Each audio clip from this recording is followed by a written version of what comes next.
Doctor Agarwal's கண் மருத்துவமனை இலவச கண் பரிசோதனையை வழங்குகிறது. Book appointment now.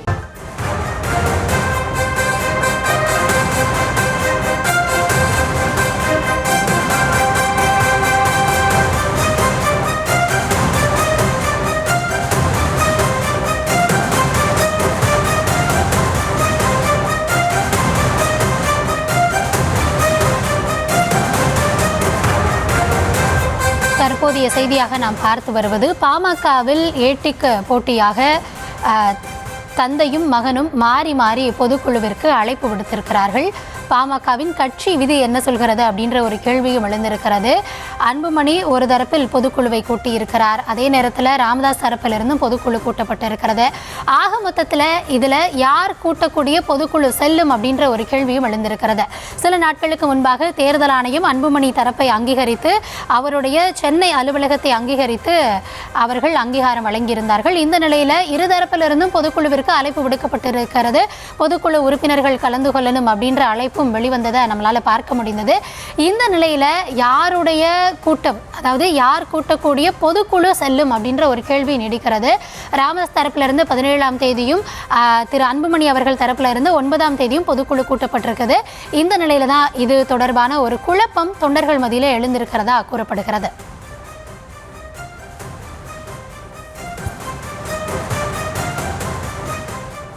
இது மட்டுமல்லாது பாமகல கட்சி விதி என்ன சொல்லுது, யாரெல்லாம் கலந்து கொள்ளணும், யார் தலைமையில் கூட்டப்படணும், யார் அழைத்தால் அந்த பொதுக்குழு செல்லும் அப்படின்னு பல கேள்விகள் இருக்கிறது. இது குறித்த விவரங்களோடு இணைகிறார் நம்முடைய செய்தியாளர் ராஜேஷ்.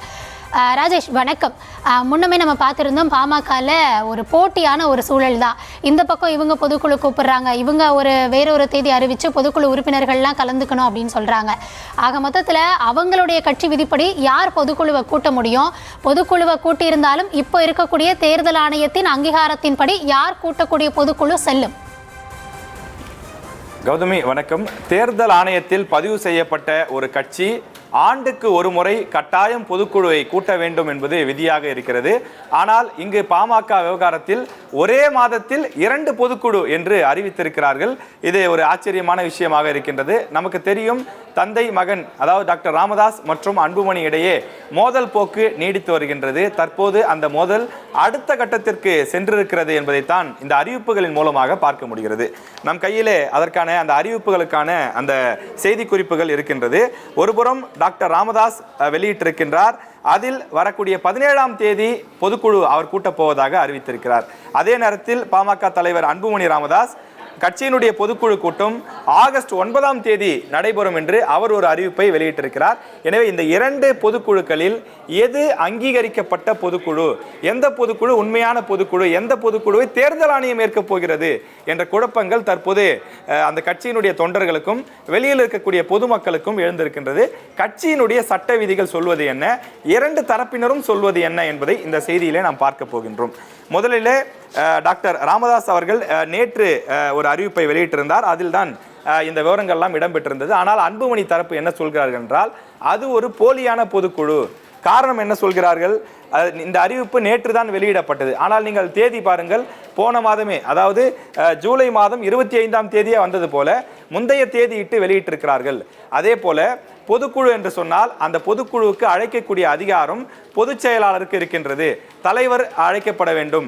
எனவே பொதுச் செயலாளர் கையொப்பமிட்டால் தான் அது பொதுக்குழுவாக இருக்கும், அப்படித்தான் அழைக்க முடியும். நாங்கள் கொடுத்த பொதுக்குழுவில் பாருங்கள், பொதுச் செயலாளர் வடிவேல் ராவணன் கையொப்பமிட்டிருக்கிறார், தலைவர் அன்புமணி ராமதாஸ் கையொப்பமிட்டிருக்கிறார். ஆனால் அவர்கள் கொடுத்த பொதுக்குழுவில் பாருங்கள், யாருடைய கையொப்பமும் இல்லை, இது ஒரு மொட்டை கடிதாசி போன்றது என்று அன்புமணி தரப்பினர் அவர்கள் பதில் கொடுக்கிறார்கள். ஆனால் டாக்டர் ராமதாஸ் தரப்பில் என்ன சொல்கிறார்கள் என்றால், நான் தான் இந்த கட்சியினுடைய நிறுவனர், நான் கட்சியினுடைய தலைவர் பொறுப்பை எடுத்துக்கொண்டேன், இனி எனக்குத்தான் எல்லா அதிகாரமும் இருக்கிறது. மாமல்லபுரத்தில் அன்புமணி தரப்பினர் கூட்டக்கூடிய அந்த பொதுக்குழு கார்ப்பரேட்டுகள் சில பேர் சேர்ந்து கூட்டக்கூடிய ஒரு பொதுக்குழு, அந்த பொதுக்குழுவிற்கு யாரும் செல்ல வேண்டாம் என்று டாக்டர் ராமதாஸ் தரப்பினர் தெரிவிக்கிறார்கள். 2 தரப்பினரும் மாறி மாறி அந்த பொதுக்குழு செல்லாது, நாங்கள் நடத்தும் பொதுக்குழு தான் செல்லும் என்று சொல்லிக் கொள்கிறார்கள்.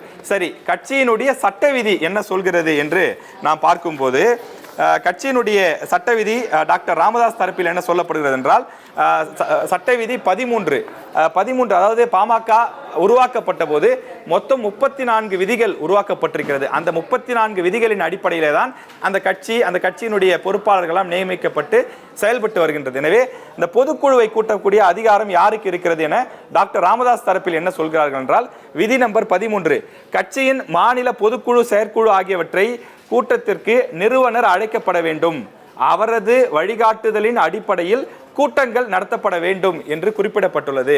நிறுவனரை அழைக்காமல் ராமதாஸ் அவர்கள் வராமல் எப்படி பொதுக்குழுவை கூட்ட முடியும் என்று அவர்கள் தரப்பில் கேட்கிறார்கள்.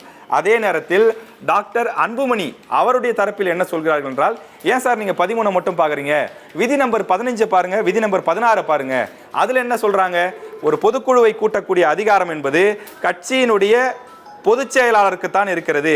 அதே போல விதி 15 படி பொதுக்குழுவால் தேர்ந்தெடுக்கப்பட்ட மாநில தலைவர் தலைமையில் நடைபெறுவது மட்டுமே சட்டப்படியான பொதுக்குழு ஆகும். எனவே வீண் வதந்திகளை நம்பாதீர்கள் என்று அவர்கள் வேறு 2 விதிகளை காட்டுகிறார்கள். அன்புமணி தரப்பில் என்ன சொல்கிறார்கள் என்றால், நிறுவனருக்கு அழைப்பு விடுக்க வேண்டும் என்பது விதிதான், நாங்கள் மறுக்கவில்லை.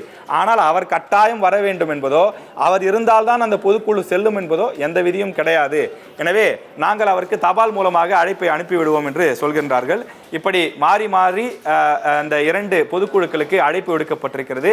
அந்த கட்சியினுடைய அந்த நலனை விரும்பக்கூடிய அவர்கள் சொல்வது என்னவென்றால், 2 தரப்புகளாக செயல்பட்டால் அது பாமகவிற்கு நல்ல எதிர்காலமாக இருக்காது. பாமகவினுடைய அந்த 2026 என்பது ஒரு மோசமான தேர்தல் முடிவுகளை நோக்கி பயணிக்கும். எனவே 2 அணியும் சமரசத்திற்கு வர வேண்டும் என்று சொல்கின்றார்கள். ஆனால் தற்போது நடக்கக்கூடிய சூழலை பார்க்கும்போது 2 அணிகளும் இணைவதற்கான வாய்ப்பு இருப்பதாகவே தெரியவில்லை. வரக்கூடிய 9ஆம் தேதி மாமல்லபுரத்தில் அன்புமணி தரப்பில் பொதுக்குழு நடைபெற இருக்கிறது. சில தினங்கள் கழித்து ஆகஸ்ட் 17ஆம் தேதி திண்டிவனத்தில் டாக்டர் ராமதாஸ் தலைமையில் பொதுக்குழு நடைபெறப் போகின்றது. அதில் 2 தரப்பிலும் பல்வேறு தீர்மானங்களை நிறைவேற்ற இருக்கிறார்கள்.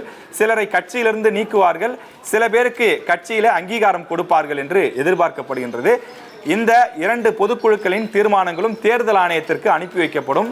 தேர்தல் ஆணையம் யார் அனுப்பக்கூடிய பொதுக்குழு தீர்மானங்களை ஏற்கப் போகிறது என்பதை பொறுத்து தான் பாமகவினுடைய எதிர்காலம் என்ன, அந்த கட்சியினுடைய அங்கீகரிக்கப்பட்ட தலைவர் யார் என்பதும் முடிவாக போகிறது.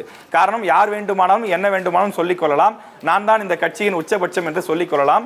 இது போன்று அதிமுகவில் கடந்த 4-5 ஆண்டுகளாக அந்த முந்தைய வரலாறுகளை பார்த்திருக்கிறோம். இறுதி தீர்ப்பை எடுக்கக்கூடிய முடிவு என்பது தேர்தல் ஆணையத்தின் கையில் தான் இருக்கிறது. எனவே தேர்தல் ஆணையம் டாக்டர் அன்புமணியை ஆதரிக்கப் போகிறதா அல்லது டாக்டர் ராமதாஸ் அவர்களை ஆதரிக்கப் போகிறதா என்பதை நாம் பொறுத்திருந்து பார்க்க வேண்டும். 2 தரப்பிலும் பொதுக்குழுக்கள் நடந்தாலும் தீர்மானங்கள் நிறைவேற்றப்பட்டாலும் அது தேர்தல் ஆணையத்துக்கு அனுப்பப்பட வேண்டும். தேர்தல் ஆணையம் எடுப்பதுதான் இறுதியான முடிவு. டாக்டர் அகர்வால்ஸ் கண் மருத்துவமனை இலவச கண் பரிசோதனையை வழங்குகிறது. புக் அப்பாயின்மெண்ட் நவ.